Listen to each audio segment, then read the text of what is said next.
I really had a hard time connecting with that Chiefs mess. In fact, I was very disconnected from that Chiefs mess in the immediate beginning. Here's what I mean by that. I called a meeting. Like 4 Chiefs showed up. Now, we only had like 15 or so on the ship, but I was like, flock of flying, what the world's going on? And one of the 4 who showed up, this dude, Chris Jones, I'm like, dude, what? He's like, man, this ain't no aircraft carrier. We got jobs. We stand in watches. And I was like, what? I was not trying to hear that. And so then I came in for chow a couple of days. Nobody sat by me. And I was like, wow.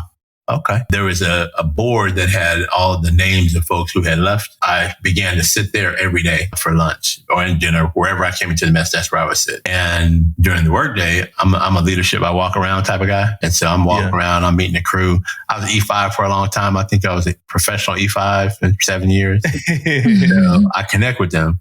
And so what my thought was, I don't need a Chiefs mess. I just need these second classes to make the ship move. And what ended up happening is that the second class were like, man, have you met the new CMC? That dude's legit. And so the mess started hearing about how dope I was from their team. Can you imagine how embarrassing that's got to be? Second class coming to tell you how dope the CMC was as he was helping them do this or do that and being a part of this, sitting on the mess deck talking to him. You know, the next thing you know, somebody said, why you always sit here with this plaque? I said, because I don't really know y'all, but I know these dudes would have my back if they were here. And that cut them down to the white meat on that. The next thing you know, the relationship in the Chiefs mess started to fold into something magnificent. And that Chiefs mess right there, Jack, I would put against any Chiefs mess in the Navy. Them dudes were committed to excellence and the fair treatment of all.